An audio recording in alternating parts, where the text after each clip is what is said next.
At AIA Australia, we're making healthy living easier by incentivising your clients with rewards, like discounts on their gym memberships, eligible flights, and insurance premiums with AIA Vitality. It's no wonder that we've reduced client lapse rates by 50% and helped grow client engagement. To find out more, contact your AIA CDM today. To XY Live for this week. This week we're very lucky to have Lea Schodel, who joined us for the very first XY Live back many moons ago. And today we're talking to Lea about her business, but about her online coaching course that she's online financial advice and wellness course that she's put together recently. Just wanted to say firstly a big thank you to our partners AIA for supporting this event and making these things possible, and for everyone watching in, there's a chat box on the right hand side. Feel free to write any questions that you've got for Lea into the box, and we're going to come to them as we go through the session. So, Lea, welcome. Thanks for joining us. And firstly, thanks for having me. Oh no, always a pleasure. And can you just tell us a bit about your business? Give us a bit of background. So my business is called Wellthy, and I specialise in financial wellbeing for women particularly. So that's through teaching them through online coaching, but also face-to-face. I still do financial planning, less around the investment side, but more around strategic advice at this stage. What else can I take you? I was a partner in MHP Private Wealth, but I've just now switched my license across to Wellthy, so sole director of this company. I have 1 full-time staff member and 4 interns working with me presently. Awesome, and I know that you've got a big focus on overall wellness as incorporated into financial advice. Can you just tell us a little bit more about that? Yeah, definitely. I think that evolved over studying to be a yoga teacher, but also just from interacting with my clients and finding that more and more of them were coming to me saying that they wanted to talk about money, when in reality they wanted to talk about their lives, and they wanted to understand how to use the money that they have in their lives to achieve the goals that they want to achieve and to live happier and more fulfilled lives. And the conversations that I was having with them was a lot more to do with well-being than it was to do just about money. So that kind of was the catalyst for me to create a program that is more focused on well-being and understanding how to use this resource that we all have in our lives and that we all have a really interesting relationship with, how to use that in a way to create better fulfilled and more purposeful lives, I guess. Awesome. So I know we spoke a lot about that in the last time we did one of these sessions, but clearly an interesting space and one that's growing. And I from talking to you, I think that's what sort of led to this online course that you recently created. Can you just tell us a bit more about how that all came about and what it actually covers and what it is? So I created my course called the Mindful Wealth Movement, and I created it as a movement. So my idea was that I want to start coaching one-to-many. So if I really want to make a difference in the world and get my message out there and help more people, then it needs to be on a one-to-many basis rather than a one-to-one basis. And I thought, well, there's 2 ways I can do that. I can, write a book, or I can do an online course, and I can start talking and doing lots of public speaking and traveling. And I'm doing all of those things, but I think the online course for me was, I guess that's about a passion, because I am a lover of online learning, and I thought, well, maybe I could create something that's interactive and engaging and people can do in their own time, and something a little bit different from the normal.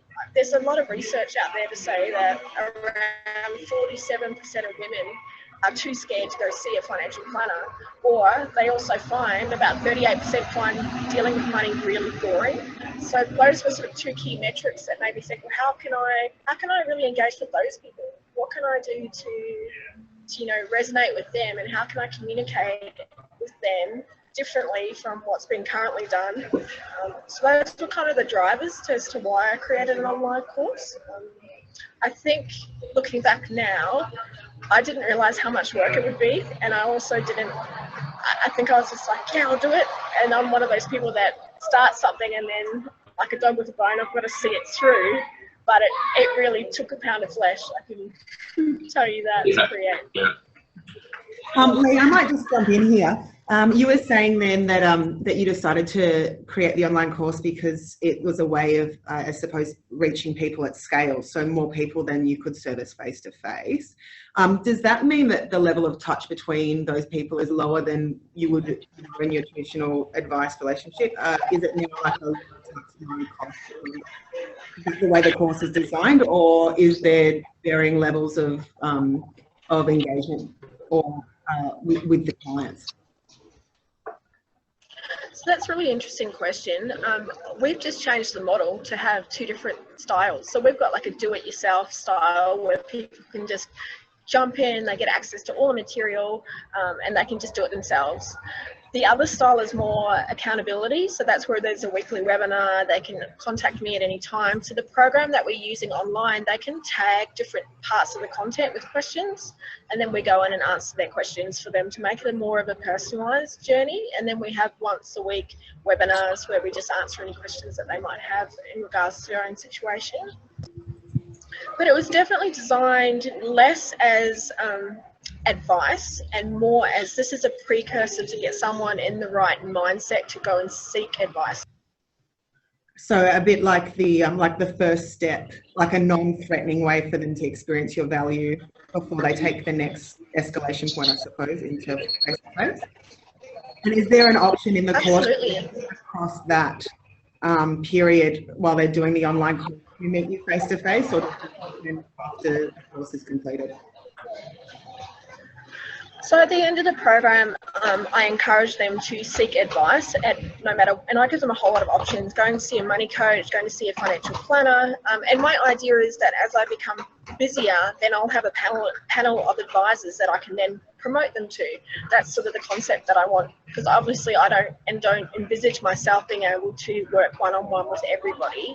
And I also want to make sure that I do partner them with people that they resonate with. So I'm really keen for it to be a precursor for every advice relationship. It doesn't necessarily have to be. Okay, cool. Cool. And so, Lee, can you just step us through like what's actually covered in the program? Yeah, definitely. So a lot of what I do in the program is that precursor to seeing advice. So I was finding that a lot of clients are coming to me without a real understanding of, what is money to them in their lives? What are their values? What are the goals that they're trying to achieve?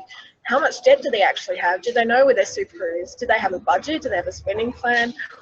All of those, what I would say would be basic elements of getting your financial sorted. A lot of my clients just didn't have that in progress. So I thought, well, rather than me having to work with them one-on-one, why don't I create a course that kind of gets them financially fit or financially well and ready and engaged and driven to see a financial planner. So it's kind of that pre-meeting element, if you like. And I'm just creating a client base of people who have a good mindset, have healthy financial habits, have their stuff sorted, and they have a really clear direction on the goals and the decisions that they want to make financially, so that then they're sort of saying to me, okay, Lee, now I'm ready to plan. Now I know what my spending's like. Now let's go and do this.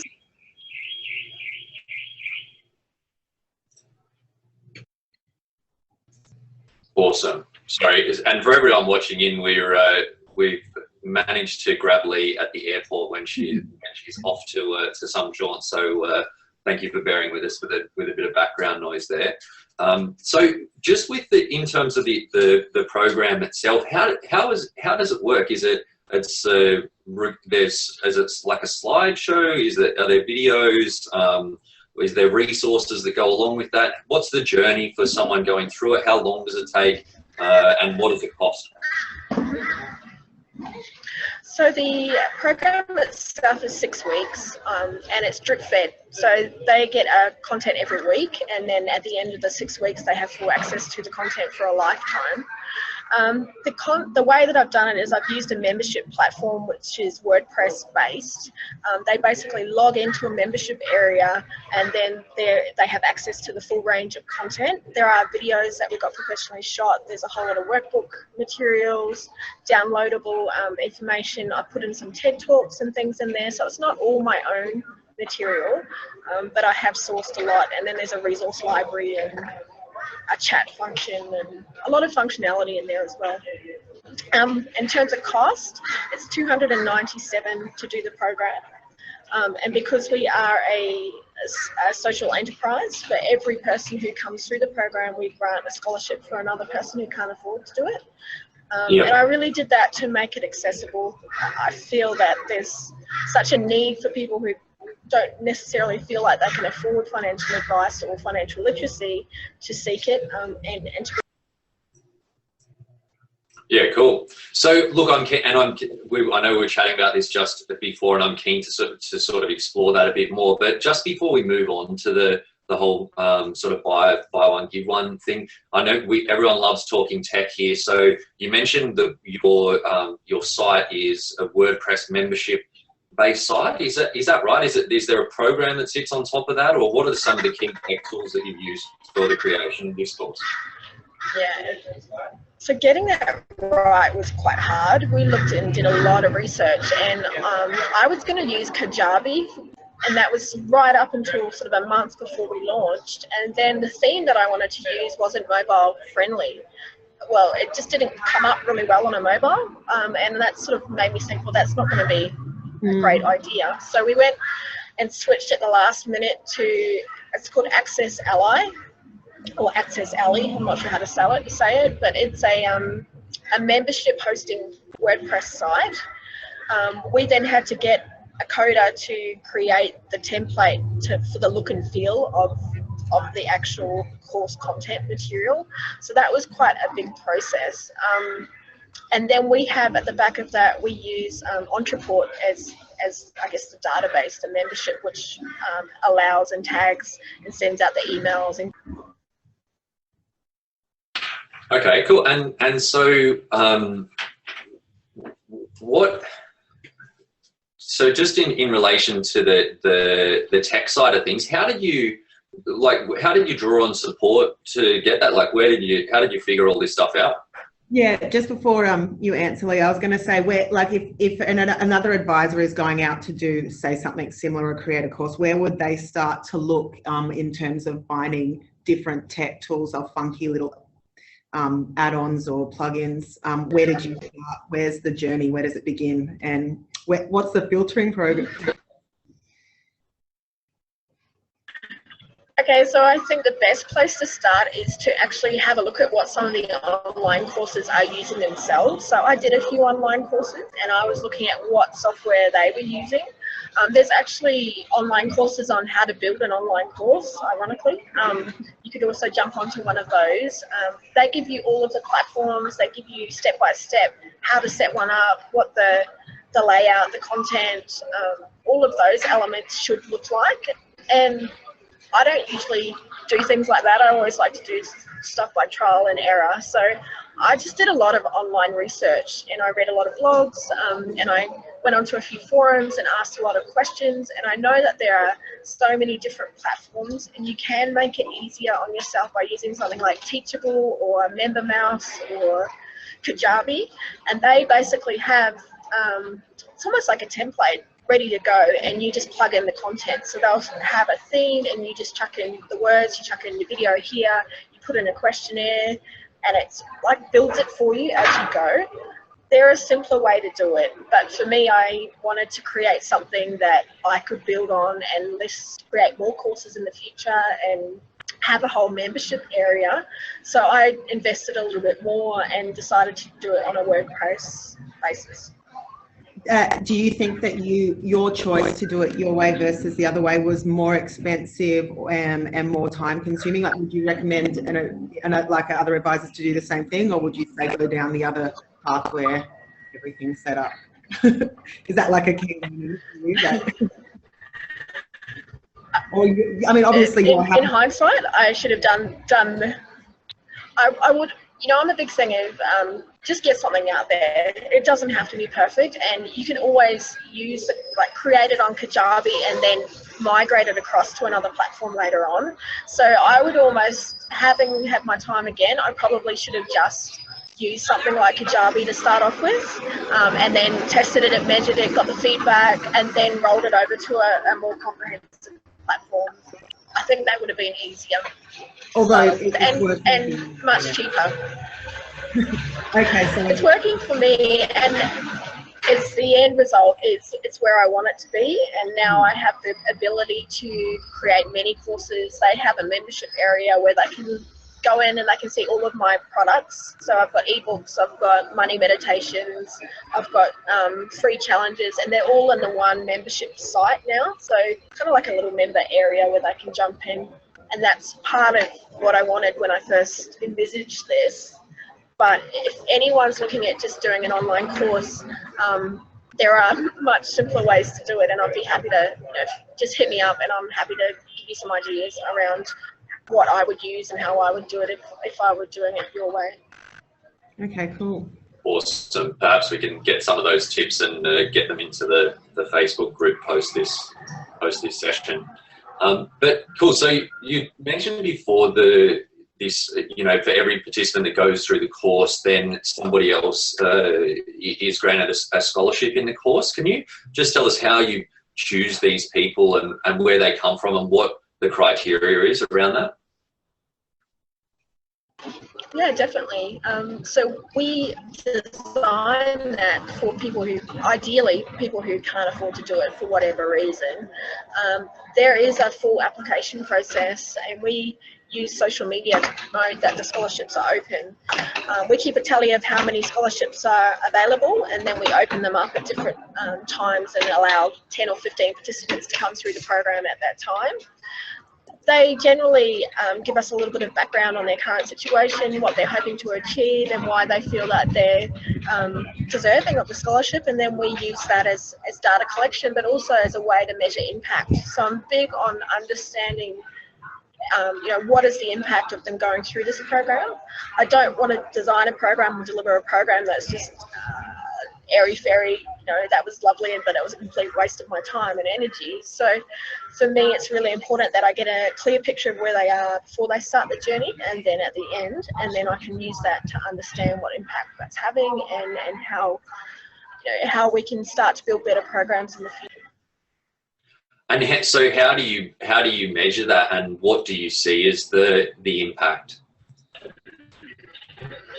So my impact measurement is all around mindset and behavioural change. So I'm looking at understanding what behaviour or mindset issues they have at the beginning, what challenges are holding them back from taking action or creating healthier financial habits, or even just engaging. And then we measure that along through the program with feedback, with different questionnaires, with little habit challenges. And then at the end of it, we also measure at the 6-week aftermark to see if they've implemented any positive changes in their financial behaviours and their financial situation. And what are you typically seeing as the results, and how does that compare for the people that are the scholarship recipients versus the ordinary paid sort of people? It's really funny, and I was mentioning it before to you, Ben, but I've found that the engagement from the scholarship participants has been a much higher level.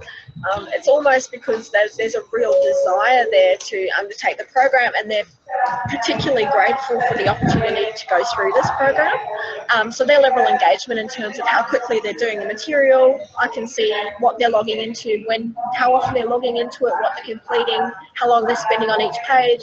It is much higher for the people that receive a scholarship than it is for people who pay for the program. And I don't know what the psychology is behind that, but I find it really interesting. Yeah, that's super cool. I know before we went live, we were just having a quick chat about how many people have gone through your program. So Lee, you were saying 50 people have gone through and you've had 20 scholarships. What did you do, or what particular marketing tools did you use to let people know about the programming and encourage them to sign up? Was there a particular, Sorry, I was waiting for the noise to go away. So before we launched the program, I did a lot of work around building an online community through Instagram and Facebook. And I was doing a lot of workshops face-to-face with wellness groups and wellness women's collectives and things, trying to just build my database, because it's all well and good to have an online course, but you've got to have a market to sell it to, otherwise you're not going to have anyone come through it. So that was one of the biggest challenges that we faced at the beginning, was, you know, how do I get people to know and build, and why are they going to want to do a course with me if they don't even know who I am? So one of the first things we did was launch our free 30-day Mindful Wealth Challenge, and that was purely done to build a list. And it was really successful. So we're looking at running another free challenge for people, and that's again just going to be a list building exercise. So now we've got around just under 4,500 people on our email database, which is fantastic. But I want to keep growing that, and I want to see that grow and grow, so that we can start having a bigger audience to spread that message of financial wellbeing. And so Lee, if I can just jump in on that one, what was the 30-day challenge? What was involved in that, and was that marketed through your, how did you market it as well? So the 30-day challenge was basically an email every day with a tip on how to create mindfulness around money. And all it was about engaging with and becoming more aware of predominantly spending habits, but also buying habits, how you're managing money, how you're viewing and thinking about your money. It was just a very simple challenge that we created in MailChimp and automated, and we used Instagram mostly as our sign-up mechanism for that. So we did a whole range of lifestyle posts which were unrelated specifically to money, but they were about well-being and financial wellness. And we just say, why not sign up to our free 30-day challenge? Everywhere I was speaking, I was promoting it, and we just started to get really good sign-up rates. So my lesson from that experience was 30 days is great, but the engagement drops off towards the end. So I'm looking at maybe shortening it and having a range of 5 to 7 day challenges instead of 30-day challenges. Awesome. That's a great idea and a good way to build traction for the course. So yeah. Cool. So you've had 50 people through. And you mentioned when we were chatting just before that these people have come from all over the world, and that you've had quite a few from the States. Can you just tell us, what that sort of breakup has looked like, but then also what the results have been post the actual course delivery, and what you do for the online course participants afterwards, and then how many of those you're still sort of in contact with? Yeah, definitely. So the course was always designed as a global audience in mind. So when I talk about superannuation, for example, I'm talking about planning for retirement or planning for your financial future. And I do talk about superannuation, but I mention other forms of superannuation and retirement things for the UK and the US market specifically. And I did that because when I was looking at my Instagram following, there's a huge market there of global audience, and I was thinking, well, this is resonating with everybody. It's not just Australian specific, and my idea is to create a global business. I want to be traveling, I want to be location independent. So the concept of creating this course, I mean, the language around money is universal, and what I'm talking about in this course, specifically around financial well-being, is not talking about technical stuff. We're not talking and going into specifics around tax or investing, but we are talking about general concepts, because I've found that a lot of my clients and a lot of the people coming through the program are missing this general basic understanding about money. And I thought, well, okay, how can I create something that resonates with them, but also teaches them some of these really great concepts without getting into the real nitty-gritty. Because I find that if you search on Google or YouTube or anything, there is so much stuff on investing and on superannuation and on tax, and it's great that that's available and it's freely available, but I think they're also missing that mindset element and the actual fundamental or the foundations of investing, and why would you invest, and how do you build resilience? So, okay, yes, we're talking about insurance, but it's more around changing the terminology to, okay, let's talk about creating financial resilience. How will we do that? We create a savings buffer, we take out insurance, we make sure we've got a good understanding. So those kind of elements to change the language a little bit. In terms of your question around the end of the program, at the very end of the 6-week journey, each participant has a free Skype session with me. It's only 20 minutes, but it's a way for me to gauge how they enjoyed it, whether it was useful to them personally, and also where they want to go next so that I can point them in the right direction. And whether that's an engagement with me as a money coach or as a financial planner, or whether it's me pointing them in the direction with another financial planner or a mortgage broker or an accountant, I just find it as a really good way to then sort of keep them going on their next part of. Awesome. And so, and do you end up working with many of them on the financial planning or the financial coaching side of things? Yeah, I do. I'd say that nearly 85, maybe 80% of them I'm working with on some level. So it might be money coaching, which is around their specific issues that they're having with money. And I'm working with some women in the US, one in India at the moment, 2 in Canada. So that's really exciting. I love working with women all over the world. And then in terms of the financial planning element of it, yeah, I'm definitely working with a lot of the participants when they're ready to take that next step. I don't always envisage being able to do that, but at the moment I have the capacity, and it's enjoyable to see them. Lee, I might just jump in quickly and ask, are you finding that you're getting a lot of referrals from the people that have completed the course, encouraging other people to complete the course or encouraging other people to take up your services? Is that another way that the message is spreading? And I guess part B to that is, do you offer some kind of incentive for that? For people to do it? Sorry, what was the second part of the question?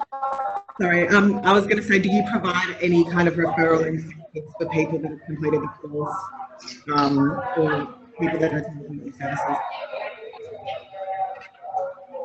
So at this stage, yeah, the referral rate is fantastic, and I think that's because I have a very specific target market, and my language appeals to certain types of women, and I think they go through the program, really enjoy it, and don't find it daunting or scary, and then they recommend it to their girlfriends or to people who are similar to them and similar to me. So the referrals are great. In terms of rewards, we give them access to like our ebooks, and we give them little free thank yous, gratitude things. We also allow them to choose someone to give a scholarship to as well if they want to. Oh, okay, that's awesome. I know you mentioned that your target market is obviously women, and women, and you've got quite a heart for women that might not be able to afford financial advice or might not have any.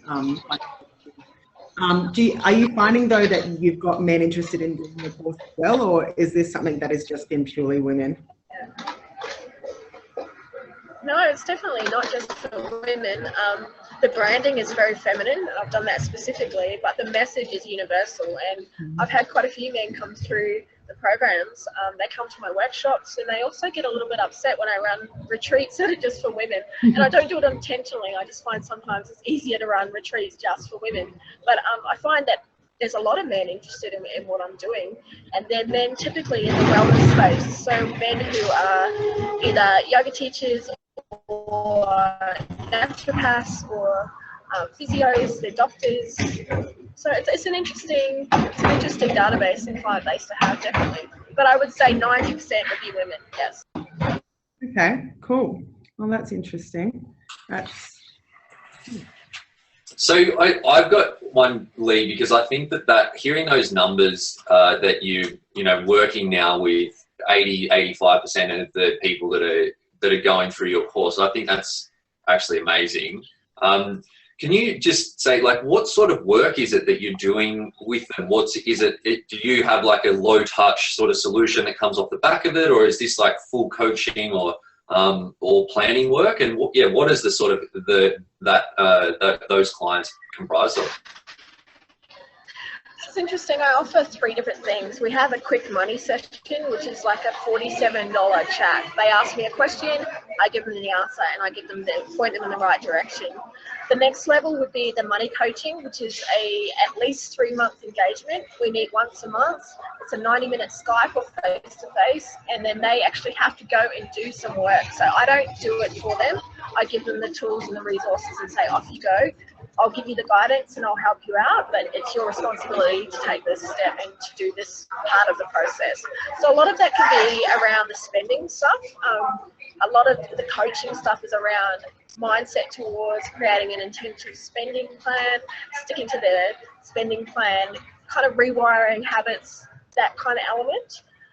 And then I also have women who are really well educated, who have the time and the interest to do the financial planning themselves. So it might be they're quite interested in consolidating their super and then understanding how to do that themselves. So I just sit with them and say, okay, this is how you choose between superannuation funds. This is the tool that I use, this is the form that I use, this is my knowledge.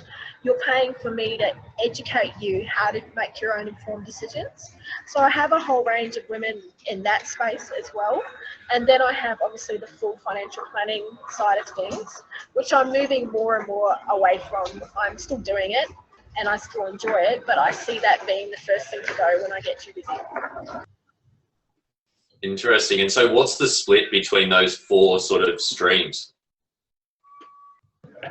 Yeah, that's a good question. I would say it would be around 40% coaching, 40% financial planning, 20% with the just one-off questions at this moment, at this stage. I haven't really promoted the question side of things. It's a model that works really well in the US, and we just do a very quick data collection. So I get a basic understanding of where they're at. It's not product related. It might just be, what's a really good app for this, or how do I go about this, or am I on the right track? It's very generic. It's almost like factual advice. It's not, you don't need a statement of advice for it, obviously. But I'm definitely moving more and more away from full-blown financial planning advice, and the advice that I do, we do it in stages. So I'm doing almost limited advice. So we might do superannuation, and we might do insurance, and we might do cash flow and investment planning, but we do them in chunks rather than a full statement of advice. Okay, and so why are you going down that path? Why are you moving away from the traditional planning? Couple of reasons. One, the time and the compliance around it is huge, and I used to be a real big person about product and investments, but now I'm not. I'm completely around strategy and mindset and behavior, because the action is what matters the most. And I say to my clients, it's really important that we get the strategy right, and yes, we'll get the products right, but that's the very last element of what we're going to be talking about. And I've also found that with my clients in the past, where I've given them a full statement of advice with everything in it, it's been just too overwhelming for them. So my thought process was, okay, let's break it down. Let's make this a long-term relationship. So let's just start with one chunk at a time, and we'll start with the most important element, which is usually spending and getting cash flow right. And then we're going to protect that cash flow. So we generally set up some insurance, and then we'll look at investing, and then we'll look at superannuation. And it sort of is like a step-by-step process, or a journey, if you like. Fantastic. Yeah, I think the reason I asked, I'm seeing more people sort of move down that path, but it's the coaching thing does seem to be gaining certainly in popularity as well. So was this in terms of the number of clients that have come through? Is that what you were planning? Like, did you anticipate that engaging with that sort of volume of people post the course? To be honest, no. I wasn't sure how it was going to turn out. I would like to see it engaged with more, but I would like that engagement to be on a one-to-many basis. So I'd love to follow it up with interactive workshops, face-to-face, post-program, or I do envisage it to be higher, and I think I mentioned before, I'd like to have a panel of advisors that I go, well, great, you finished the course, I think you should go see this person, and kind of match them based on maybe location and needs and style of advice and that kind of thing. Yes. Okay. Awesome. So I've got a couple of questions from the people watching in, and if anyone else has any questions from Lee, feel free to type them into the chat box on the side here. We got a question from Dylan, just talking about how you go with these, the coaching calls, and I suppose you sort of touched on it there, but in terms of general versus personal advice and how that works from a compliance perspective. And perhaps you've obviously spent a lot of time sort of separating out your coaching and advice, but how you've gone about doing that and what that looks like from a practical point of view. Yeah, definitely. I mean, there is a very fine line, and I've done a lot of research and spoken to my dealer group and my, ASIC around what is it, and there's not a lot of clarity around where that line is, so you do have to be very careful. I make sure I give an FSG to everybody, whether they're coaching or financial planning, and I just let them know that when we're doing the coaching, it is it's not specific advice, it's not tailored to them. And as soon as it gets across into the financial planning element, I'll just say that I can't do this in this area. If you want that specific advice, we're going to have to almost step aside, and it's a different relationship in a sense. But clients understand the coaching elements. A lot of my clients are used to coaching because they either have a health coach or a business coach or a blogging coach. So they're kind of used to the style. They know that it's generally a lot of onus is on them doing the work rather than me doing the work, which is really, really good. But it is a fine line, and you do have to be careful, definitely. And do you get any pushback from clients where they're considering going down this coaching relationship where they want you to help them get the results from their money, but you're saying that you're not going to give them specific advice, and how do you address that? I just let them know that I can do it, but it's just going to cost them in a different way, different fees, different process. And then I say to them, whenever I do anything that's financial planning, I need to give you a statement of advice. I need to put it in writing and make sure that you understand it and that you're fully informed and that you understand what I'm recommending. And clients completely get that. I think the clients don't have the issue with it, we have the issue with it. The clearer we can get about get it into our heads where that delineation is between coaching and advice, the easier it is, because I find that clients actually get it really easily. So I've got a lady I'm working with at the moment. We're doing a lot of stuff around her money mindset and getting a spending plan in place and just looking at all of that stuff. And the moment that it kind of got into, okay, now I've got some surplus savings, where should I be putting that? I said, that's great, we can do that, but I have to do that as a financial planner, so I have to charge you to do the statement of advice. And she was completely fine with it. So it's all in our heads. Yeah, I think so. Cool. Okay, I've got another question here from Ruben, who is asking about what you see as an average lifetime of your clients. I suppose it might be a little early days with the course being sort of young, but yeah, what do you sort of envision that going forward? That's a good question. I think it's a bit of a journey. So I say to my clients, that the initial coaching side is generally 3 to 4 months, maybe 6 months, and then they just contact me and pay for me as they need advice or support or services. So I sort of say to them, it's not going to be forever, and I don't want it to be forever, because I'm hopefully educating them to a point where they are enabled to make everyday financial decisions without me. But when they do need me, they then pay for my support of my services. So the idea is, the way that I communicate it with my clients is, initially it will be month to month for as long as you need it, and then it is you pay as and when you need my support and services.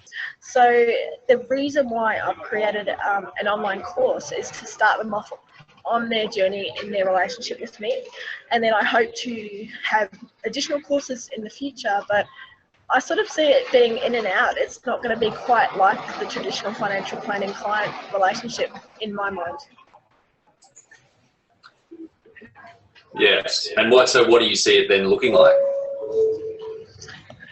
I see it as having a lot more clients, but on just on a very different basis, not as often perhaps, or I'm not sure. That's a good question, and I'm seeing it evolve at the moment. I'm seeing it being quite, I guess like most financial planning relationships, is quite, time consuming at the beginning, but then it kind of becomes less and less so as we go on. But the coaching that I have been doing for now, the longest client that I've been coaching has been about 2.5 years, and we could probably catch up every 2 to 3 months just for a quick meeting. Yeah.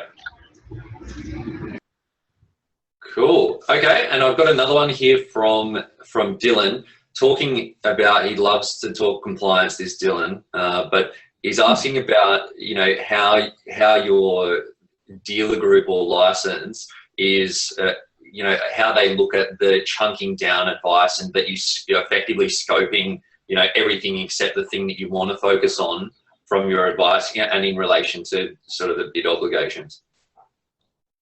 Yeah, that's an interesting one too.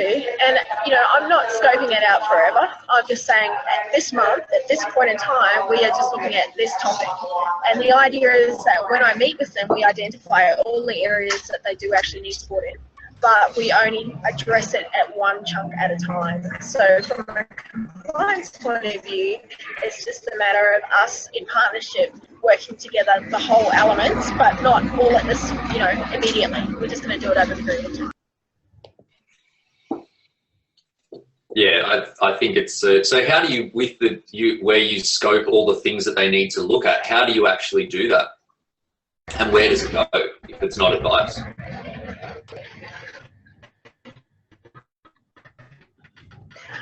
So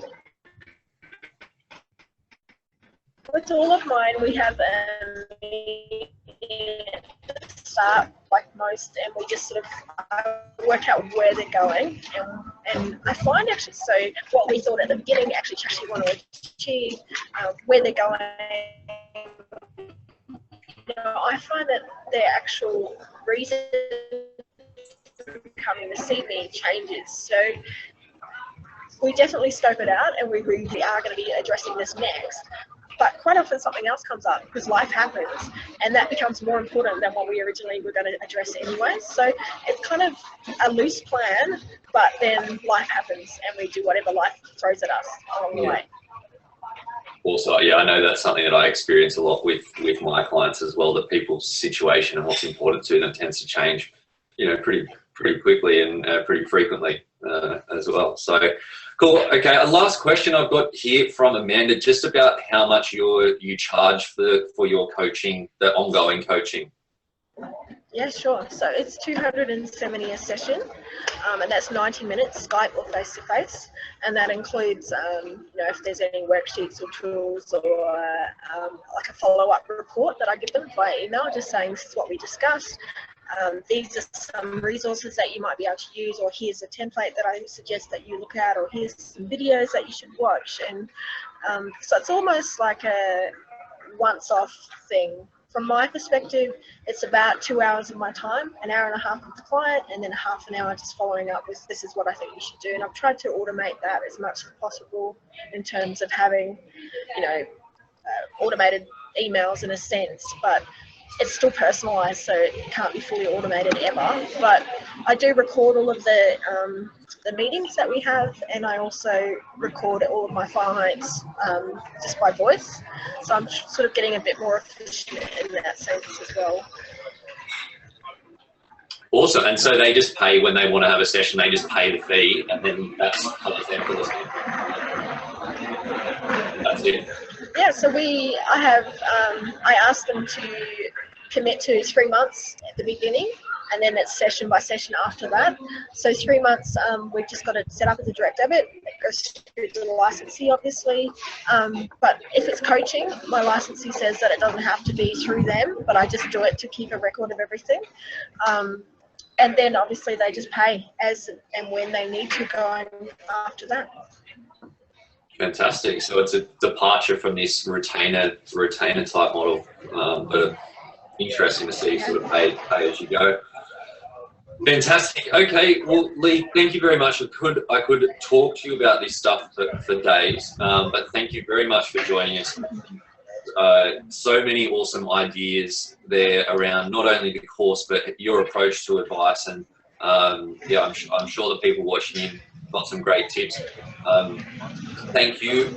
Hopefully we can reel a couple of those ideas that you mentioned at the start around where to go for next steps, and maybe get you to share those into the XY Advisor Facebook group. So keep your eye on there for the session. Next week we've got Julian Plummer joining us on May the 4th. We're going to kindly request that he brings his Star Wars collection onto the webinar. Not sure if he will or not, but he will be talking big data. I've asked him to. I've asked him to put Star Wars memorabilia in the background. Whether he does or not is a different story. Well, he certainly has enough of it to make that happen, so we'll keep our fingers crossed here. Yeah, jump on there. Jackie's just put the link to register in the chat box there, so feel free to jump on and register. Big thank you again to AIA for supporting these sessions, and a massive final thank you to Lee. I hope you haven't made you late for your flight.